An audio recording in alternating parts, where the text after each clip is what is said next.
Bienvenidos, bienvenidas. Es la última charla de lo que denominamos la Argentina que viene. Hoy con José Nathanson, que es director de Le Monde Diplomatique y del área editorial del grupo Insud, y también es un reconocido especialista y ex columnista del diario Página 12, por demás muy conocido y también amigo de la casa.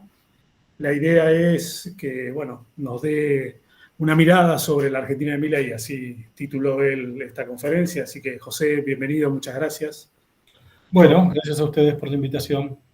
A ver, yo lo que había propuesto, lo que había pensado en realidad era dedicarle un rato a hablar de la Argentina de Milei y de un aspecto que me parece que es especialmente importante y que está muy en el centro de la discusión pública, que es el autoritarismo de Milei, el nivel, diría, de autoritarismo de Milei, hasta dónde llega exactamente el autoritarismo de Milei, o en todo caso, cómo se tramita ese autoritarismo. Me parece que hay mucha confusión y mucha discusión alrededor del tema.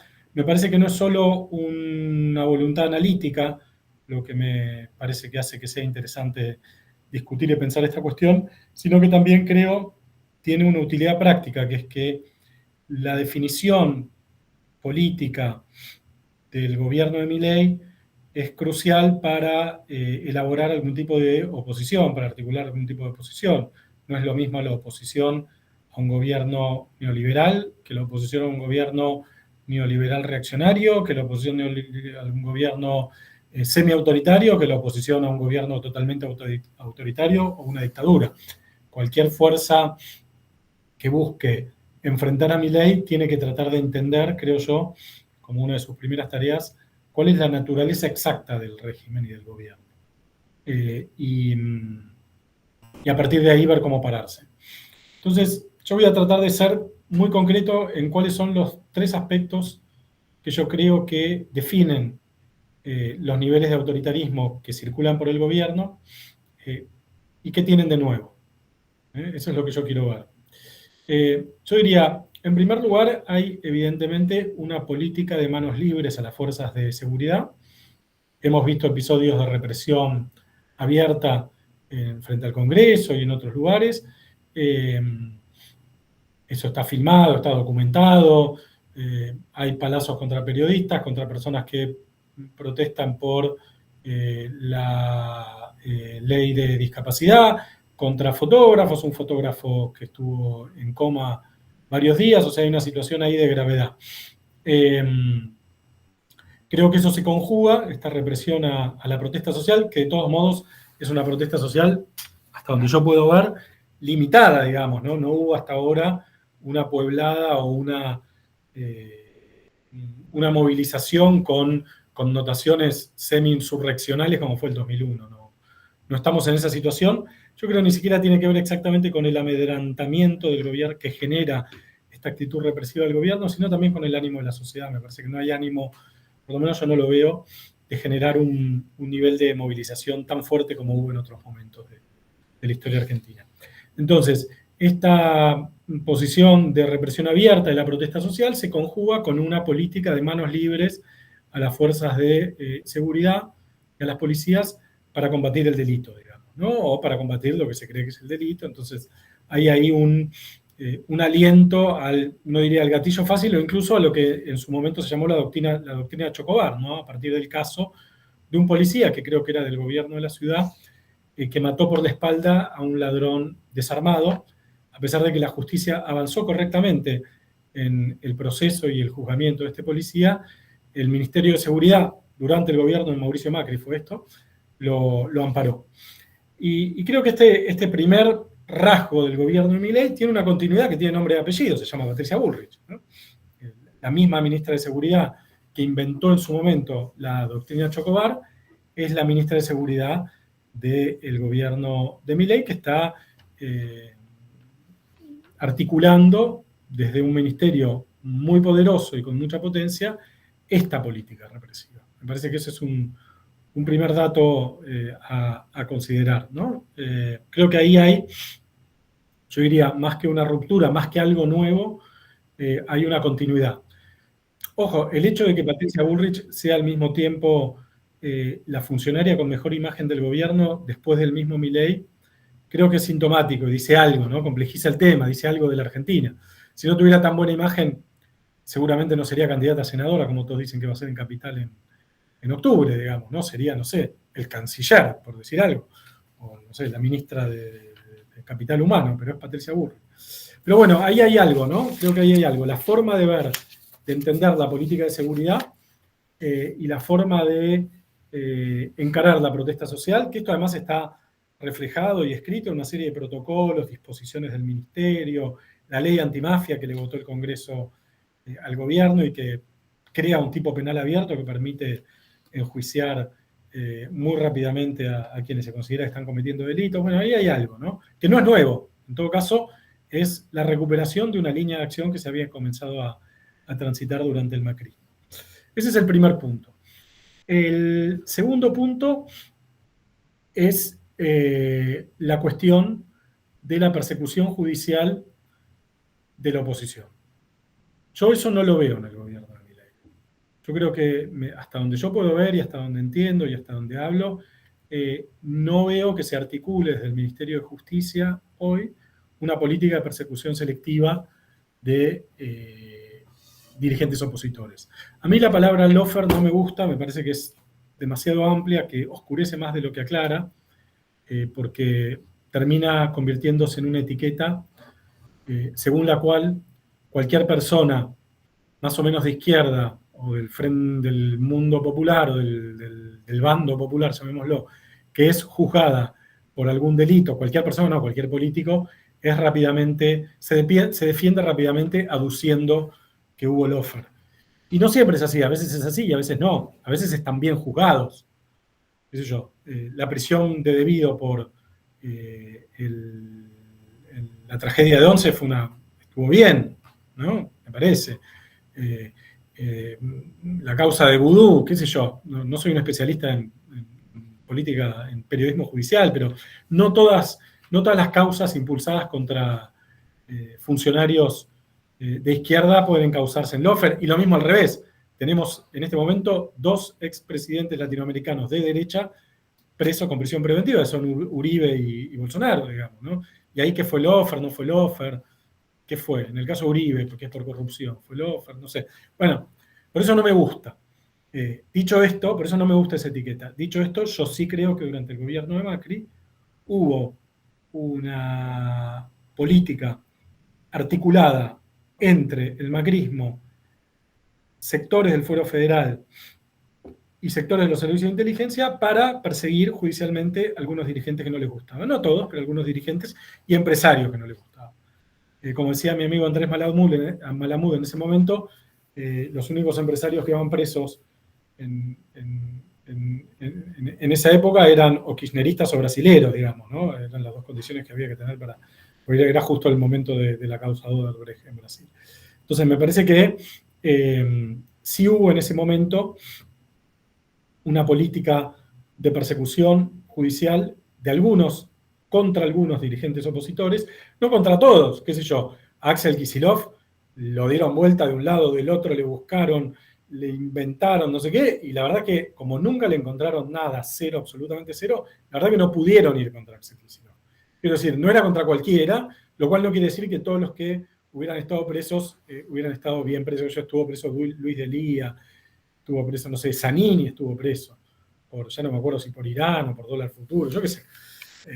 Bueno, eso existió durante el macrismo, no lo veo ahora durante el gobierno de Milei, y a mí me daría la impresión de que la confirmación de la condena contra Cristina y la prisión preventiva ordenada contra la expresidenta es más una inercia de una causa que se armó en ese momento, y no me meto si la causa de vialidad es una causa que está bien tramitada o no, si hubo muchos jueces que fallaron en el mismo sentido, etcétera. No quiero entrar en ese detalle, pero en todo caso, en esa profundidad, pero sí lo que puedo ver es que es una causa que empezó durante el macrismo, que se confirmó ahora, creo yo, más por inercia de ese momento que por una decisión digitada por el actual gobierno.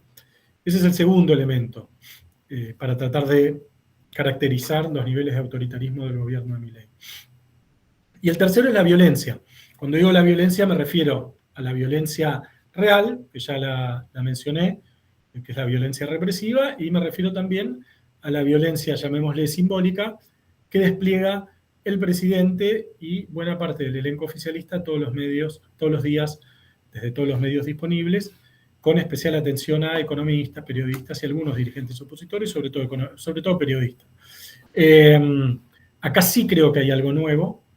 No hubo desde la recuperación de la democracia en el año 83 ningún gobierno que se permitiera los niveles de insulto, de ataque y de, ¿cómo diría?, de demolición, de intento de demolición coordinada y sistemática desde la cúspide del poder de la imagen de algunas personas, de Esteban Paulón, de Julia Mengolini, no sé, de todos los que a uno se le ocurran, digamos. Gente que tiene posibilidad de defenderse, gente que no tiene posibilidad de defenderse, gente que tiene plata, gente que no tiene plata, gente que puede pagar abogados, gente que no, gente que tiene un altavoz grande para defenderse, gente que no, bueno. Eso yo creo que es algo nuevo. Y creo que es algo muy peligroso porque creo que la violencia, cuando se emite desde un lugar de mucho poder, baja hacia la sociedad. Circula, se habilitan niveles de violencia que después se pueden tramitar de manera más privada o más pública, pero que si el presidente insulta a una persona, ¿cómo vos no vas a insultar a tu vecino, digamos, ¿no?, que puso la música fuerte? Entonces me parece que ahí hay algo que sí es nuevo, que tampoco es privativo de la Argentina. Estamos viendo este estilo de insulto permanente y sistemático y de ataque permanente y sistemático. Es común a otros líderes de derecha, y si es común es porque les da resultado, o por lo menos porque ellos creen que les da resultado.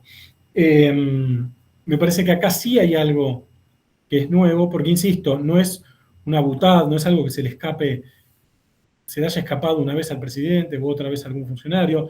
Es una decisión, es una política, diría, de Estado, ¿no? Entonces me parece que en ese sentido sí hay algo nuevo a lo cual hay que prestarle mucha atención, porque si bien la violencia es discursiva, el presidente no cierra medios de comunicación, simplemente usa la pauta oficial para premiar a periodistas amigos, como hicieron todos los gobiernos, empezando por el kirchnerismo, que hizo un uso absolutamente escandaloso, digamos, de la publicidad oficial.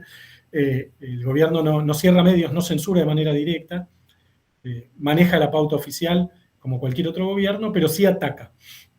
Sí ataca. Y me parece que eso sí es algo nuevo, que sí es algo peligroso, sobre todo cuando uno ve que estamos en una época en la cual, y ahora me voy a meter con el final de esta exposición, que es la utilización de la palabra fascismo, que yo critiqué en un par de editoriales, me parecía que es una calificación inadecuada para el gobierno de Milei, y ahora vuelvo sobre eso, pero hay una forma de entender el fascismo que no es comprender el fascismo como un régimen político, ni como una experiencia histórica, ¿no? Está claro que el fascismo de Mussolini y de Hitler no tenían absolutamente nada que ver con lo que está pasando ahora, y que el régimen político que se construyó en la Europa de entreguerras tampoco tiene nada que ver con lo que se está construyendo en Argentina, ni en Brasil, ni en Estados Unidos, ni en ningún lugar del mundo. Pero hay otra forma de entender el fascismo, que es la que con la que insiste Daniel Feierstein en un libro que publicamos nosotros justamente, que es la idea del fascismo como una práctica social, consistente en instrumentalizar, utilizar la violencia simbólica y el odio y direccionarla contra un grupo estigmatizable, que pueden ser los judíos, pueden ser los gitanos, o pueden ser, qué sé yo, los que viven del Estado, los inmigrantes, los pibes chorros. Cada momento y cada sistema y cada gobierno y demás encuentra su enemigo perfecto, digamos, ¿no? Me parece que en este sentido sí tiene alguna utilidad analítica recurrir a la etiqueta de fascismo, no como tipo de régimen, sino como práctica social utilizada desde el gobierno en estas circunstancias.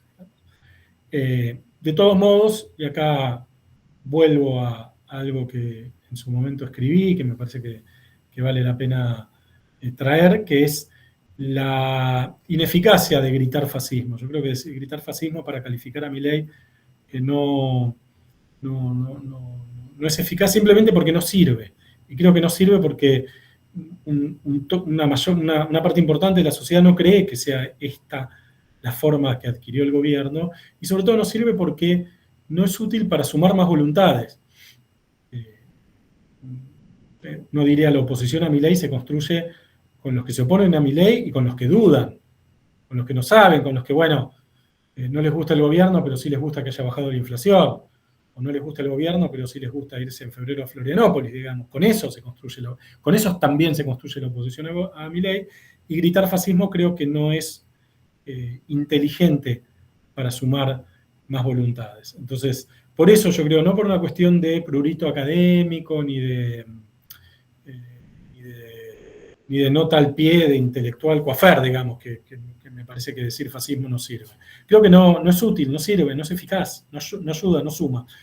Por eso en su momento lo critiqué cuando se lanzó y se convocó justamente la marcha antifascista.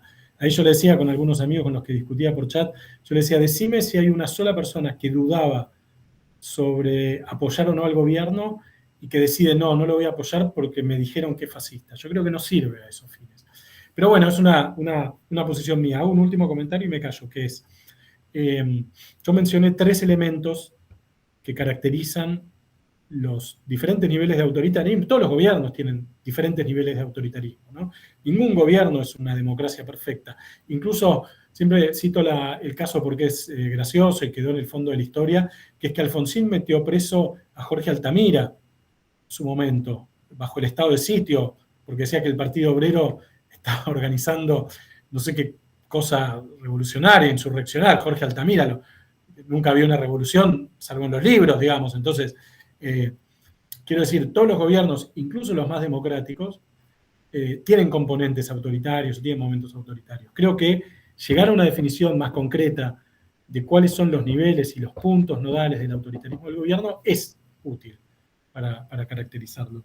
Y hay un último punto que es eventualmente el más peligroso, pero el que todavía no se produjo, que es que las 2 experiencias de gobiernos de extrema derecha que hubo en el hemisferio occidental, son Trump y Bolsonaro, cuando perdieron sus respectivas reelecciones, no reconocieron la derrota electoral e intentaron, por vías antiinstitucionales, torcer ese resultado democrático. Se comportaron de manera claramente antidemocrática. Trump con la toma del Capitolio y Bolsonaro con esa marcha sobre la Plaza de los Tres Poderes en Brasilia. No le podemos achacar a Milei, no podemos juzgar a Milei por un crimen que no cometió, por supuesto, pero la pregunta que me gustaría dejar flotando como cierre de esta intervención es ¿cómo reaccionaría Milei, cómo se comportaría Milei ante una derrota electoral? El macrismo reconoció su derrota. Macri perdió, puteó y se fue a su casa. Bueno, estamos en la UNIP, en la universidad que tiene su origen en la provincia de Buenos Aires, cuando el intendente macrista de La Plata, Garro creo que se llamaba, perdió por 2.000 votos contra LAC, peleó hasta el final, reconoció y se fue a su casa. Entonces, ¿hará eso Milei en el caso de una derrota o todavía más de una derrota ajustada? Bueno, es un interrogante que dejo en el aire para pensar. José, gracias. Yo, mientras obviamente le abrimos para que los que están participando puedan preguntar, simplemente tomando la palabra lo pueden hacer o levantando la mano como quieran. Te hago una consulta un poco en esta línea de lo que vos abriste, ¿no? La cuestión del autoritarismo. Hay un punto en el que esto se vincula, digamos, con una lógica que no es solo argentina, ¿no? Que es internacional, esta idea de la internacional reaccionaria, ¿no? De Tocatlián. Que pone el eje, por un lado, en unos términos que al menos desde lo retórico son mesiánicos, ¿no? La batalla cultural, la decadencia de Occidente, ¿no? Y que terminan, cuando uno lee a los ideólogos, sobre todo los norteamericanos, Nick Land, entre otros, aparece la cuestión antidemocrática, pero dicha, no es que es un eufemismo, ni está supuesto, está dicho brutalmente, ¿no? Con una lógica en la que habría que pasar un momento, habría que dejar atrás la democracia y pasar a una lógica republicana, entendido por republicano no el republicanismo, sino la república aristocrática o la república conservadora, en la que hay determinados derechos que no son tales, y se propone una suerte, entre comillas, monarquía de mega multimillonarios o de empresarios de las nuevas tecnologías, ¿no? En ese sentido, también opera, te lo pregunto, ¿no? Porque ahí van a parar también, o tienen operatividad, o tienen un resultado, un efecto, los discursos de odio, esta cosa muy del enfrentamiento y de cierta persecución, que vos también hiciste referencia a eso. Te pregunto si vos no ves que hay acá, por un lado, un alineamiento que lo trasciende, y si ese alineamiento no está también vinculado con un momento particular de capitalismo, tecnocapitalismo, o capitalismo de plataformas, de como sea, en el que de alguna manera Argentina está montada, independientemente del lugar que ocupe en eso, que por supuesto creo yo es muy secundario, pero que está montada esa lógica y que pone en riesgo la idea de democracia como mejor forma de gobierno, como forma de gobierno deseable, ¿no? Sí, está bueno. A ver, yo ahí creo, diría dos, tres cosas mientras te escuchaba, Adrián. Una es que yo creo que hay que diferenciar entre la voluntad de los actores y las limitaciones que impone el régimen democrático, digamos. Yo nunca dudé de la voluntad democrática del macrismo. Yo, en ese sentido, para mí, el macrismo siempre fue una coalición política democrática y el mismo Macri yo siempre lo vi como un líder de la democracia, digamos. De derecha, pero de la democracia. Con Milei tengo mis dudas. Pero veo también que hay correlaciones de fuerza, que la justicia en algunos casos puede jugar un rol determinante en este tipo de cuestiones. De hecho, en Brasil, la posición democrática de la Corte Suprema de Justicia fue crucial para que no se rompiera el hilo constitucional cuando Bolsonaro intentó este movimiento medio insurreccional. Voy a decir algo más, confío incluso en la voluntad democrática de las Fuerzas Armadas reformadas en Argentina post-83, ¿no? Las Fuerzas Armadas de la autocrítica del general Balsa, digamos, ¿no?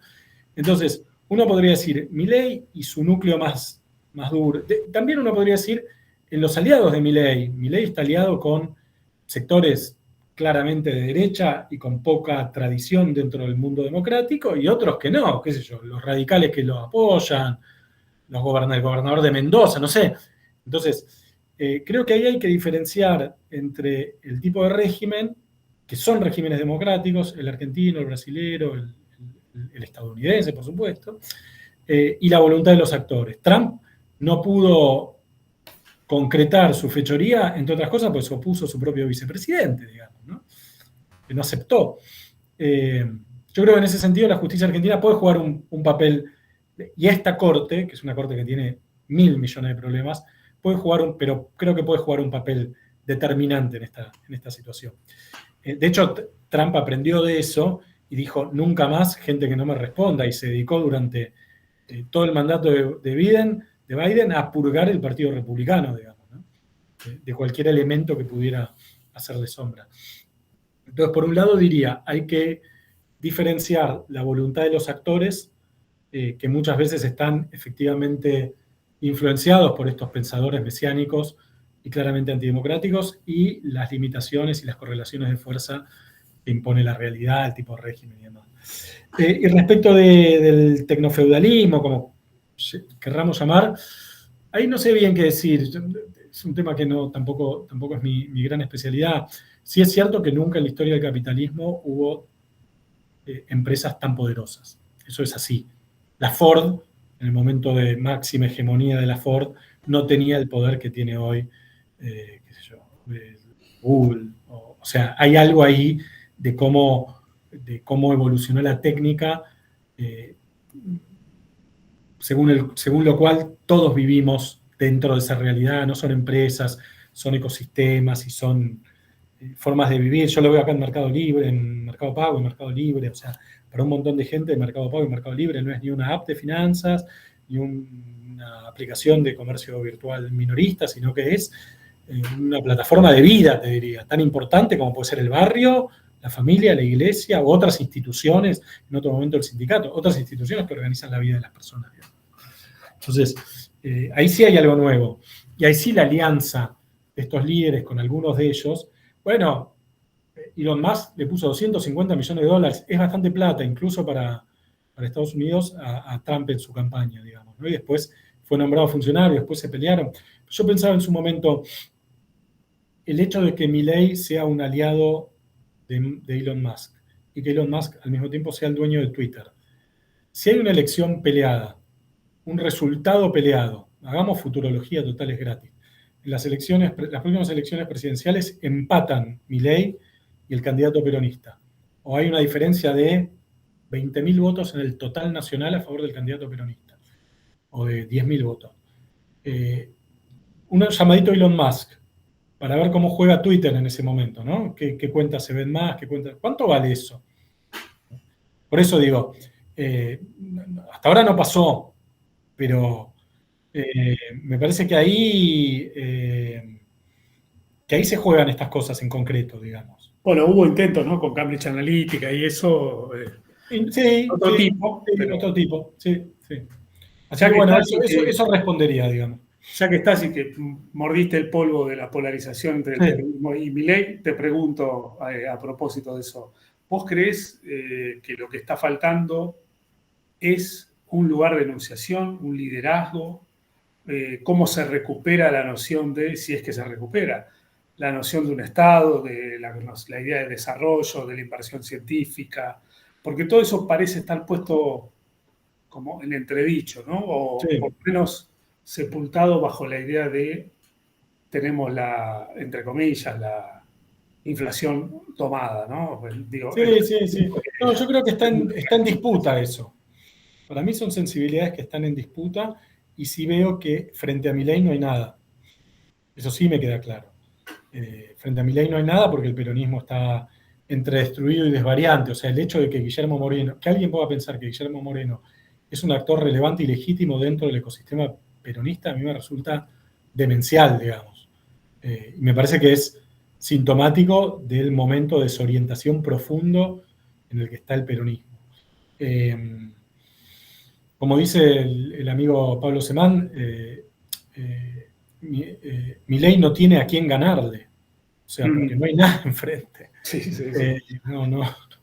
Realmente no hay nada enfrente. Entonces, y lo que hay es malo y se organiza peor y está contaminado por internas incomprensibles. Me parece igual que al peronismo le falta, al peronismo en tanto uno imagina que es la fuerza natural de oposición a este gobierno, luego le falta una renovación de ideas. Yo vengo insistiendo un montón con esto, que el peronismo tiene un problema de organización, fue un partido organizado originalmente alrededor de los sindicatos, que eran los que organizaban, financiaban y por lo tanto decidían la candidatura del peronismo. Después entre el 83 y el 85, 86, 87 y finalmente el 89, eso se rompió y pasó a ser como el libro famoso de Levinsky, ¿no? De un partido de base sindical a un partido de base territorial, es decir, se empezó a financiar a partir del Estado, de los intendentes y los gobernadores, que eran los que decidían las candidaturas, bla, bla, bla. Creo que ahora no ha encontrado una nueva forma de organización, este tiene un problema de organización el peronismo, tiene un problema de liderazgo, claro, no hay un líder, y tiene un problema, sobre todo, que es el más profundo y para mí el más importante, de ideas, la renovación de las ideas. El peronismo no tiene una promesa para plantarle a la sociedad desde, por lo menos, el final del gobierno de Cristina, ¿no? Me parece que ahí creo que el Frente de Todos fue más resultado del fracaso de Macri que del entusiasmo que generaba y a su vez fue el artífice de su propio fracaso y bueno, así terminó. Entonces, así lo veo, ¿no? Veo un páramo frente al gobierno. Por supuesto, el resto puede opinar, consultar, hacer lo que les parezca, están autorizados, digo, con levantar la mano o simplemente hablar. En esa línea es donde, si yo te dijera, ¿por dónde empezaría vos, José, a construir un discurso? Yo empezaría por revisar las ideas dominantes del peronismo. Yo creo que el peronismo tiene que hacer una revisión programática. Tiene que revisar ideas. O sea, creo que tiene que, voy a decirlo medio brutalmente, el peronismo tiene que revisar su relación con la estabilidad macroeconómica y el equilibrio fiscal. O sea, en una economía bimonetaria, déficit fiscal sistemático, bueno, es un problema, está más o menos demostrado, digamos, ¿no? Creo que el peronismo tiene que revisar su relación con estructuras también. Yo siempre digo un poco provocativamente, dado que estamos en la UNIP y seguro que hay docentes en la sala, el peronismo tiene que proponer un nuevo modelo de educación, todos dicen eso, una reforma educativa progresista. La última que se hizo fue la de Filmus y pasaron 20 años, no sé cuántos años pasaron de la reforma filmusista, tiene que proponer una nueva reforma, pero también tiene que ver con quién la hace. Que se puede hacer una reforma educativa progresista en la provincia de Buenos Aires sosteniendo la alianza con los gremios docentes. Es una pregunta, ¿eh? Sí, que sí. No es contra los gremios, me parece bien Suteba hace de gremio, está bien, hace de sindicato, defiende los intereses de sus afiliados, está perfecto. Ahora, el gobernador o los ministros de educación de la provincia de Buenos Aires, ahí donde yo veo, bueno, pero ni siquiera lo digo por Axel, lo digo en general, o sea, son cosas que el peronismo tiene que creo que tiene que revisar y tiene que pensar la política industrial. ¿Cómo puede ser que el peronismo no revisó Tierra del Fuego en su momento? Vamos, que está claro cuál es el problema de Tierra del Fuego, ¿no? O cómo puede ser que el peronismo no hizo un RIGI, como el que hizo Milei, pero bueno, con cadena de valor, con no sé qué. Después vino Milei, hizo uno neoliberal y aperturista. Entonces, esas cosas hay que trabajar. Sí. Coincido incluso con la insistencia de tener que plantear cosas que por ahí hoy no son audibles, va a decirlo bien. Sí. No, porque esto es una buena política industrial. Bueno, tenés un gobierno que no tiene una política industrial y que además se jacta de no tenerla, y que cree que la industria tiene que deshacerse. Sí. Voy a eso, ¿no? Que quizás es en parte renovar, en parte sostener las banderas de otra manera, digamos, o con más claridad. O con... Sí, yo creo que es revisar, algunas cosas hay que recuperar. A mí me gusta más revisar que recuperar, porque recuperar parece que tenemos que volver a hacer el procrear, digamos. Sí. O sea, uno podría decir, viste, el gobierno de Alberto Fernández fue un gobierno malo, casi no diría de principio a fin. Lo poco bueno que había eran iniciativas que se le habían ocurrido a los ministros de Cristina en segundo no sé, salvo el plan, el de turismo, ¿cómo era el de el de Lamens? Sí, que te daban un voucher. Sí, el de los vouchers. Que funcionó bien, era una buena idea. Decía, ¿cómo puede ser? El mismo Lamens decía, escúchame, muchachos, si la mejor bandera que tenemos es un plan para fomentar el turismo interno, estamos en el horno, o sea. Entonces, yo creo que ahí faltó, o sea, el gobierno de Alberto tardó 4 años en hacer un previaje. Ahí está. Previaje, sí. El gobierno de Alberto demoró 4 años en hacer un gasoducto. Un gasoducto es una tecnología de la primera mitad del siglo XX. O sea, Alfonsín hizo 3 gasoductos en medio de la hiperinflación. O sea, no digo que sea es fácil hacer un gasoducto. O sea, y Alberto no pudo, no es hacer una central nuclear. O sea, cuesta $800 millones, te lo hace Techín en 8 meses, o sea, y no lo pudieron hacer. Entonces, parece que ahí, bueno, sí, el peronismo tiene que revisarse, ¿no? Sí, y agregaría un dato más, también una idea más, que es que tiene que revisarse, porque yo creo que si no lo hace, el riesgo es, yo creo que hay dos formas de ver esto y las dos son malas. Uno es anticiparse en pronosticar la muerte del peronismo, que se ha pronosticado 100 millones de veces. 1000 veces. Y 100 millones de veces el peronismo renació. Y creo que también es igualmente equivocado confiar en la irreversibilidad del resurgimiento del peronismo. Porque los partidos políticos también mueren, ¿eh? El PRI murió, el Partido Radical chileno murió, el Partido Radical francés murió, el Partido Socialista francés está muriendo, ya murió. O sea, el radicalismo está semi-muerto, no tiene un candidato presidencial hace 25 años. Entonces, los partidos también mueren. Entonces, puede ocurrir que si Milei fracasa o Milei triunfa y reelige o cuando sea, que después de Milei no venga el peronismo, que venga otro Milei. O sea, en Perú vienen votando outsiders hace no sé cuántas elecciones presidenciales. Perú votan cualquier verdura. Entonces, ¿qué es lo que después de Milei viene el peronismo? ¿Dónde está escrito eso? Sí, ese es un riesgo, ¿no? Yo lo veo, sí. que no haya política, digamos, o que la política se Sí, convierta en algo fantasmal. sí. Bueno, los niveles de ausentismo, Sí, a eso de era no lo que íbamos. participación son un signo de alerta. La reforma es algo muy de politólogos lo que voy a decir, pero la última reforma electoral en ese sentido tiende a la fragmentación del sistema político, porque la boleta única, al marcar en lugar de votar la vieja boleta sábana, te permite votar diferente según nivel de gobierno, y eso puede hacer que la fotito al frente de cada una de las listas lleva a que los partidos elijan famosos, Personas y no. tipo Santa Fe, que es la provincia de la Argentina con más periodistas volcados a la política, a la historia de la humanidad, debe ser. Porque necesitan gente que esté en la televisión, incluso los socialistas, los radicales, los peronistas, todos ponen periodistas.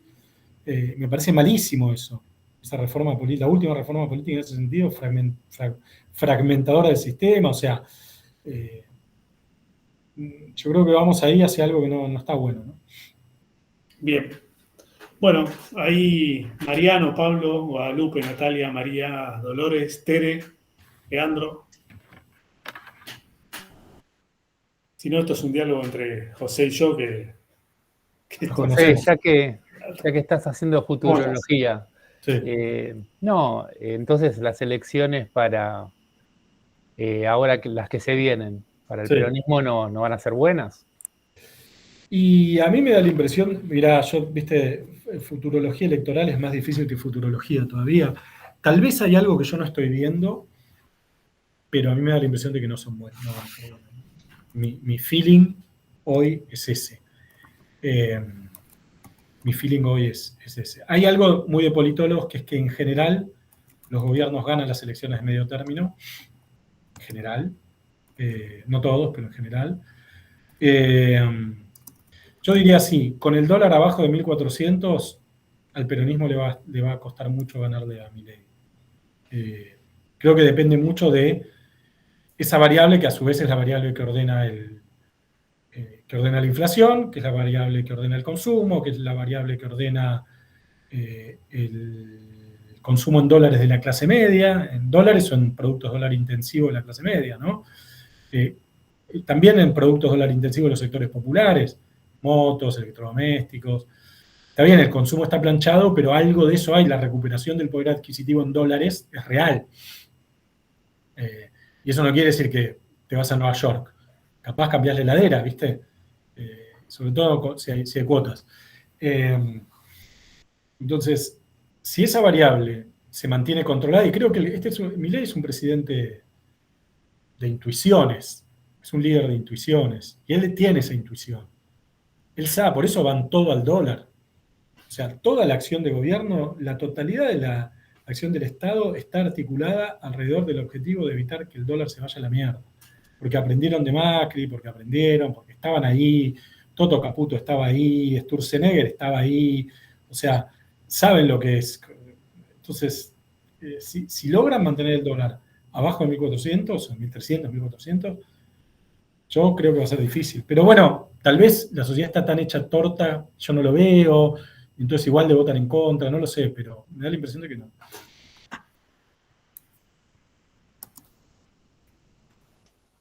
Y aprovecho para hacerte otra, ya que están todos. Dale.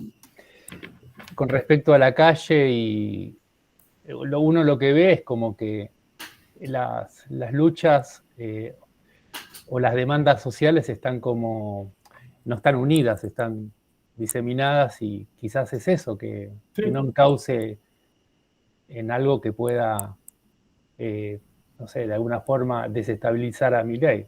Sí, es que ahí para mí lo que hay, que también está en el fondo de todas estas cosas que venimos conversando, es que hay una batalla cultural y el peronismo, el progresismo, la izquierda, etcétera, la está perdiendo.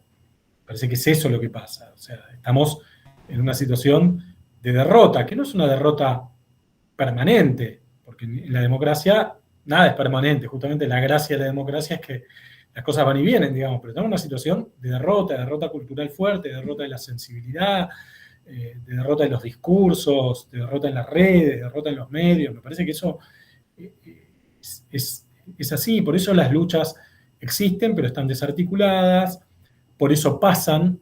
O sea, la marcha universitaria fue una marcha impactante, sobre todo la primera. Y después la segunda fue un poco menos impactante. Y esa misma noche Milei firmó el veto de la ley universitaria, de la ley, y no pasó nada. Al otro día el país siguió funcionando, la gente fue a la escuela, hubo, no sé, una semana de huelga de, ¿cómo se llaman los gremios de la universidad? Nunca me sé los nombres, de DOSUBA, ¿no? DOSUBA creo que es la obra social, ¿no? No sé si Es la obra social, sí. la obra social, bueno. Los gremios universitarios y después... La CONADU, y FATU. el caso, no sé. Bueno, por eso. Y después la universidad siguió funcionando. Entonces, me parece que en ese sentido no veo un interés de sectores amplios de la sociedad en este momento de protagonizar una lucha social. Sí hay resistencias en el Garrahan, hay cosas con las que el tipo no se puede meter, suerte, y no se mete. Y de hecho con la universidad, si fuera por Milei, estoy seguro que le corta el financiamiento de manera total y absoluta. Pero bueno, algún límite entiende, reconocen esos límites y demás. Pero no veo ninguna articulación de esas luchas, por ahora, ¿no? Pero bueno, la resistencia al menemismo, ¿cuánto demoró en germinar? Muchos años. O sea, Menem se cansó de ganar elecciones. Sí, acá las cosas parecen ir un poco más rápido. Es una época, efectivamente, bien, es una época en donde todo funciona de manera más acelerada. ¿Sí? Sí. Gracias, José. No, gracias a vos, Leandro. Bueno, estamos ya sobre las 7, José. Bueno, les agradezco mucho la convocatoria, la conversación. Dale, muchas gracias. Esto queda subido al Unipear, así que ahí van a seguir teniendo visibilizaciones y bueno. Dale, a disposición cuando quieran.